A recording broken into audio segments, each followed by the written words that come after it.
Ketika bisnis berada di titik terendah, hal pertama apa yang paling Bang Budi takut? Kalau kita usaha tuh 11 kali kita usaha, mulai 11 kali gagal. Ya, kalau saya tanya, keputusan apa yang paling kejam yang pernah Bang Budi pilih dalam menjalankan usaha? Adik-adik kita nanya gitu kan, bagaimana usaha itu kan perlu modal gitu kan. Saya bilang,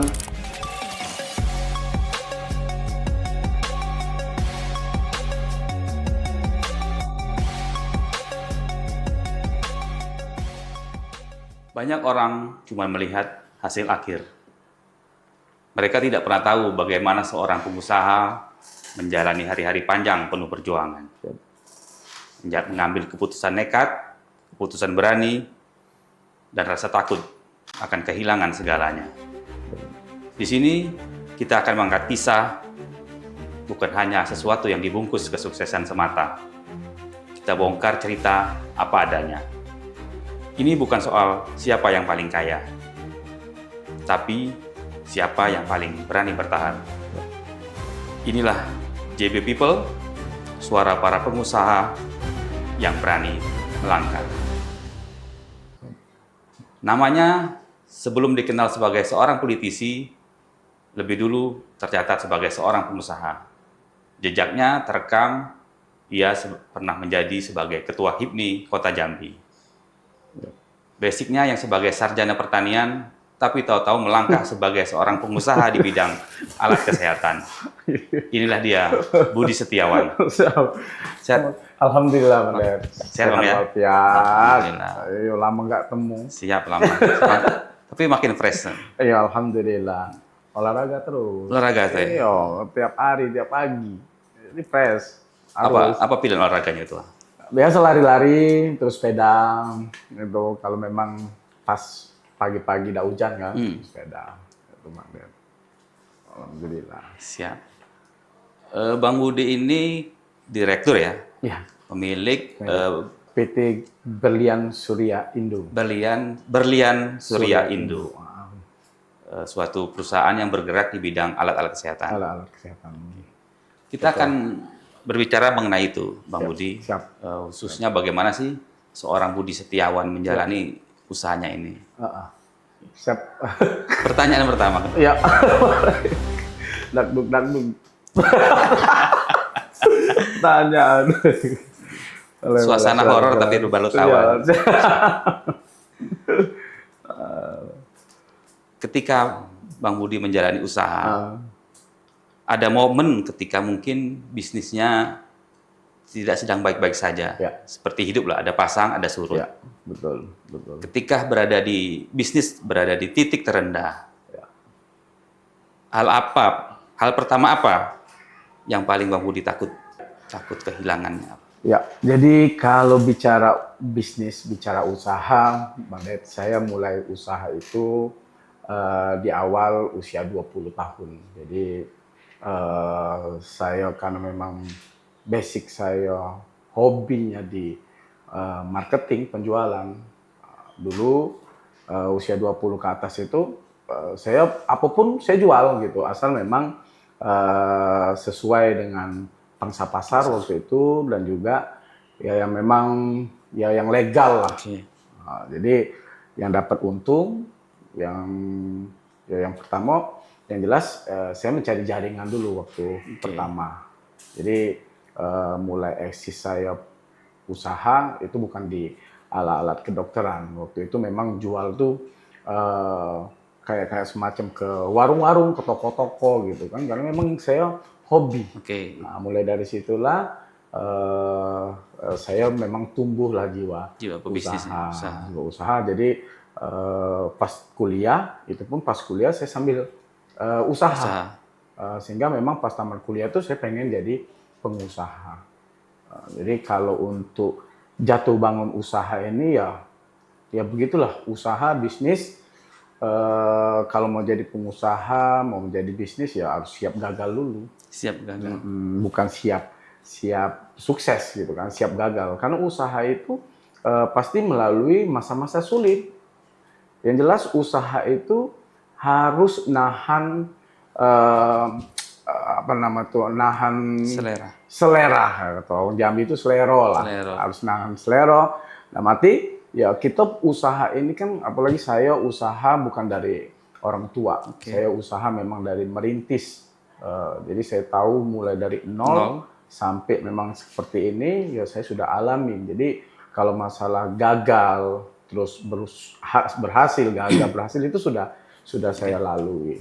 Tapi kalau untuk rasa ketakutan, ya kalau untuk menjadi pengusaha ini harus lari dari zona nyaman dulu, Bang Ben. Karena zona nyaman dalam arti kalau kita, waktu itu saya memang kuliah pertanian masih banyaklah peluang-peluang untuk kerja. Nah, sebenarnya kalau mau nyaman kerja, dapat uang, dapat per bulan, pasti gitu kan. Tapi kalau memang saya mau usaha, mau jadi pengusaha, ya saya memang selera saya ya tidak ya kayak seperti orang mau beli pakaian bermerek, baju bermerek ataupun sepatu bermerek, itu harus kita tahan dulu karena memang daripada beli yang seperti itu, ya uang itu bisa untuk kita modal gitu. Jadi kalau bicara usaha itu balik lagi untuk banyak adik-adik kita nanya gitu kan, bagaimana usaha itu kan perlu modal gitu kan. Saya bilang kalau untuk usaha itu buka modal dulu yang pertama. Yang pertama itu ya keberanian kita, terus hobi kita nih apa gitu. Passionnya gitu Passionnya apa? Hobinya dulu. Kalau hobi kita misalnya ya di marketing, ya kita ke marketing. Kita hobi jualan martabak, ya ke martabak gitu kan. Kalau digital, ya digital gitu. Banyak yang memang harus ya kita dari asal hobi dulu. Jadi kalau sudah kita hobi, apapun rintangan itu enak, gitu. Tidak dipaksa. Berarti kan sebelum usaha bidang kesehatan, Bang Budi sudah ada usaha lain. Ya, nah, betul. Tadi kan cerita juga soal pernah gagal gitu. Ya. Tapi kembali ke pertanyaan tadi, Bang Budi, mungkin apa sih yang paling Bang Budi rasakan akan takut kehilangan gitu ketika posisi bisnisnya sedang tidak baik-baik saja? Ya, jadi kalau untuk rasa kehilangan itu, mungkin kita mau baru mulai usaha, ada rasa ketakutan karena memang kita belum berpengalaman dalam usaha. Jadi kalau 5 tahun ke bawah itu mungkin pas posisi 3 tahun itu memang ada rasa ketakutan, bisa nggak jadi pengusaha, bisa nggak sukses, bisa nggak tercapai apa yang kita inginkan. Ada itu posisi di 3 tahun ke bawah. Oke, artinya itu masa-masa kritis. Masa kritis 3 tahun atau 5 tahun ke bawah. Karena usaha ini kalau sudah di atas 5 tahun, apapun bentuknya, seperti contoh tanaman. Tanaman itu kalau kita tanam, contoh karet, 5 tahun, 1 tahun kita tanam, ditendang, ditarik, itu kan ya bisa lepas gitu kan. Apalagi yang 2 tahun, 3 tahun digoyang-goyang juga patah. Tapi kalau sudah 5 tahun, usaha itu sudah mantap. Jadi mantap. Tinggal kita ya pemeliharaan, terus ya kalau kita maintenance, terus kita harus fokus gitu. Jadi usaha itu tetap berkembang. Kalau masalah ketakutan itu ya memang masanya memang di bawah baru mulai usaha. Tetapi kalau sudah di atas 5 tahun ataupun di atas 10 tahun, usaha itu yang berjalan sendiri. Tidak ada lagi rasa ketakutan, karena ketakutan itu sudah kita rasakan waktu mulai usaha. Jadi terbentur. Pasti kalau masalah kata orang, orang tua kita ngomong, ya kalau kita usaha itu 11 kali kita usaha, mulai 11 kali gagal, mungkin ke 12-nya. Tidak ada usaha itu langsung instan, kecuali memang beliau dari keturunan. Itu pun ya kalau keturunan, kalau kita tidak berpengalaman, ya megang usaha ini ya susah-susah gampang. Jadi kalau untuk sekarang ini rasa ketakutan tuh ya saya rasa tidak ada, karena memang kita basic kita pengusaha. Apapun yang kita jual ya kita punya skill gitu kan. Kita tidak takut lagi, tapi memang kegagalan dalam usaha besar itu bukan dari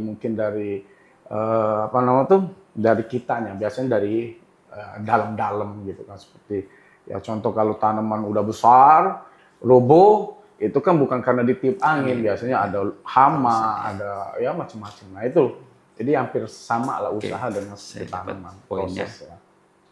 Lalu Bang Budi, sepanjang perjalanan usaha Ya. ini, kapan momen ketika Bang Budi mengalami bahwa bertahan atau menyerah, itu sama-sama pilihan menyakitkan? Ya, betul. Ya, jadi ada memang Bang Den waktu itu mungkin tahun 2007 saya memang waktu itu ya nikah gitu kan. Terus posisi memang pas melahirkan, istri melahirkan. Nah, itu memang usaha kita sedikit goyah sampai-sampai memang semua itu habis gitu kan. Entah habis kayak mana saya juga kurang paham. Yang jelas ya memang saya waktu itu punya karyawan yang memang dipercaya gitu kan. Ya seperti itulah. Jadi habis, ya itulah kondisi yang terpuruk bahwa ya mau usaha atau mau tetap usaha atau kerja. Tetapi karena memang kebenaran memang ya istri saya memang orang yang memang ya tidak banyak permintaan lah. Jadi ya mau makan apapun, ya alhamdulillah beliau siap gitu kan. Jadi ya alhamdulillah di 2007 itu saya memang ada aset, ya sampai memang aset ini memang sayang jualnya pun sedih gitu kan. Tapi dengan aset itulah ya sampai sekarang alhamdulillah ya usaha tetap berjalan. Itu Salah Bang Ede. satu titik penting dalam perjalanan Iya bisnis betul Bang. seorang Budi. Ya. Betul, itu Bang. Apa pelajaran yang dipetik dari peristiwa ketika itu? Ya, jadi kalau kita ya untuk usaha bisnis ini harus fokus. Fokus, ya tidak bisa kita baru mulai usaha, terus kita memberikan eh, kebebasan kepada karyawan ataupun staf ataupun teman-teman kita untuk ya, memegang sesuatu yang kita miliki. Karena kalau kita tidak fokus ya tadi mungkin bisa terjadi yang hal-hal yang tidak kita inginkan. Jadi memulai usaha itu tetap harus fokus sehingga ya kita tahu celah-celah untuk ataupun ya mungkin produk-produk kita yang mungkin lagi tidak bagus-bagus gitu kan, ada kendala gitu. Jadi ya kita bisa langsung tahu itu Bang Den. Ini pertanyaan boleh dibilang berat, boleh dibilang menegangkan. Ya. Apa kesalahan yang pernah dilakukan dan konsekuensi dari kesalahan itu harus dibayar mahal? Bukan dengan uang, tapi dengan kehidupan Bang Budi. Ya, jadi kalau untuk usaha tadi balik lagi bahwa usaha kita pertama memang harus fokus. Kalau kita mempercayakan usaha kita mungkin ke orang-orang yang belum berpengalaman pun ataupun belum ahli, ya itu tadi kita bisa-bisa usaha kita akan jadi ya akan jatuh.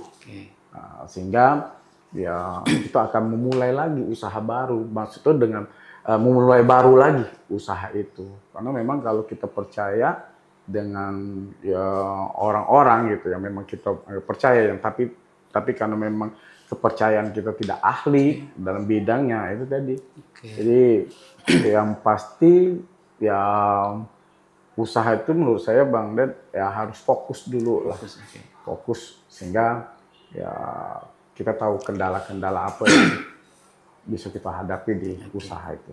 Itu Bang Den. Berarti mirip keputusan yang terjadi di pertanyaan sebelum tadi Bang ya, bahwa Ya. saat-saat jatuh tadi ya. Betul, betul Bang Den. Betul. Terlalu percaya dengan ataupun terlalu ya percaya bahwa orang itu ahli di bidang itu. Oke, sementara faktanya tidak demikian. Ya. Gitu. Oke Bang Budi, kita tentu dihadapi dengan pilihan-pilihan. Ya. Pilihan-pilihan dan kita harus memilih, membuat keputusan. Kalau saya tanya, keputusan apa yang paling kejam yang pernah Bang Budi pilih dalam menjalankan usaha? Jadi saya buka usaha ini mungkin bukan alat-alat kedokteran saja. Jadi ada beberapa usaha yang saya jalani. Mungkin waktu itu ada konveksi, terus ada juga advertising, terus ada juga ya beberapa pekerjaan lah, usaha yang saya jalani. Tetapi karena memang kekurangan dalam usaha itu kan di SDM kita. Oke. Jadi keputusan sulit ya memang menutup usaha itu karena memang tidak ada cashback-nya ataupun timbal pas baliknya lah ya. mopping untuk kita terus ataupun ya keuntungan lah buat kita. Jadi ya paling tidak ya usaha itu ya harus kita mungkin ya kita stop. Sehingga ya memang modal-modal kita memang habis di situ. Artinya Bang Budi memikirkan bahwa ketika usaha itu ditutup, bahwa ada karyawan juga yang mau tak tidak mau terimbas gitu ya. Ya, karena memang biasanya kalau kita nutup tuh memang di SDM-nya yang nggak ada gitu. Biasanya contoh konveksi, saya buka konveksi, dulu belum pakai mesin, dulu pakai memang sumber daya manusia. Karena memang sumber daya manusia ini bukan aslinya wilayah kita, misalnya di Palembang, bukan asli Palembang, kita ambil dari pulau-pulau lain gitu kan. Nah itu kadang-kadang kendalanya tuh di SDM. SDM-nya juga. Jadi pas kita buka, pas lagi jalan, ya SDM-nya tidak ada. Itu, jadi memang banyak sih kendala-kendala usaha. Jadi kalau kita bilang, ya belum tentu usaha itu, ya walaupun kita punya uang, usaha itu maju. Saya sudah mengalami konveksi, advertising. Ini memang yang harus orang-orang yang ahli. Jadi balik lagi dari pertama tadi, Bang Ded, bahwa usaha itu harus dari hobi kita, bisanya apa, keterampilannya apa. Kalau kita tidak bisa, jangan coba-coba untuk menjadi ataupun membuka usaha itu. Gitu. Tetapi kalau kita mau belajar, ya mungkin ya bisa. Tetapi kalau kita mengandalkan orang, ya itu tidak akan mungkin usaha kita menjadi besar. Dua pertanyaan terakhir, Ketua. Ya. Ya, tentu pertanyaan ini, mohon maaf, siapapun pasti tidak ingin mengalaminya dan semoga tidak. Amin, amin, amin. Tapi tentu kita mungkin apa istilahnya? Seandainya ini terjadi misalnya, semoga pasti tidak. Ketika bisnis besok pagi ternyata hilang, Ketua, bisnis Ketua. Apa pelajaran hidup yang paling ingin Bang Budi pegang?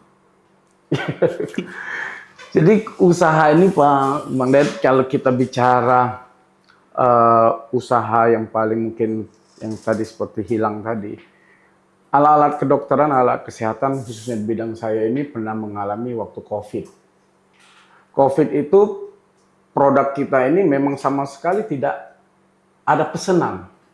Karena memang waktu itu COVID orang jarang mau operasi di rumah sakit. Sehingga produk-produk kita ini yang dulu mungkin omset saya mungkin sekitar 1 miliar menjadi 30 juta, menjadi 10 juta dengan kondisi karyawan yang memang harus digaji, terus harus tetap jangan sampai mereka